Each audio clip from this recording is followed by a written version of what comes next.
لارەکانی هەفتەی هەشتەمی خولی تازە پێگەیشتوانی عێراق و لە کۆبەڵەی کوردستان هەولێر لەسەر یاریگای دووەمی پێشوازی لە دهۆک کرد.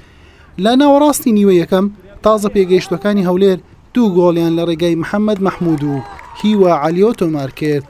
دهۆکیش گۆڵێک لە ڕێگای ڕێیان عیماد و نیوە یەکەم بەم ئەنجامە کۆتایی هات.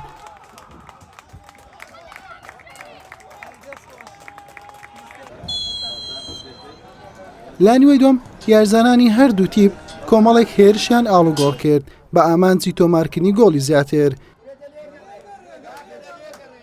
لە خولەکی 55 هەریات هەمزە گۆڵی سێمی بۆ هەولێر بە ئەسیستی هۆکار هونەر تۆمار کرد. هەردوو تیپ لە هەوڵی تۆمارکردنی گۆڵی زیاتر بوون، بەڵام یاری بە ئەنجامی 3 گۆڵ بەرامبەر گۆڵێک و بە سەرکەوتنی تیپی تازە پێگەیشتوانی هەولێر کۆتایی هات.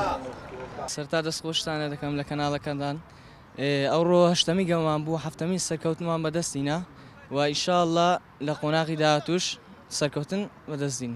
ئەلحەمدولیلا هەموو لاعیبەکان لە ستافی ڕاهێنەران و دەستەی کارژێری زۆر دەفعمان دەکەن لەوەی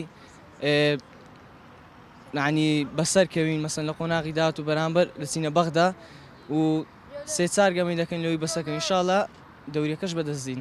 ما گەلێکی ڤیامایی و ئیشەڵڵا دێ لعبت بێت باشتر بین و دێ ئەڤروکەژی ما هەندی یعنی ما محاولە کرد و ما ڤیا گۆڵێ بکەن و سەرکەفتنێ بینن ئەمش بوو سەرکەفتنێ هات بین بەڵێ با دیارە خودێ نەکرد بێ قسمەت سەرکەفتن و ئیشەڵڵا یاریت بێت دێ باشتر بن و ڕاستیژی ماچ سەرخۆنە هێلا و هەندی بشیایی هەندی قوتت لەشێ ما صرف کرد بەڵێ با گۆڵ نەهات.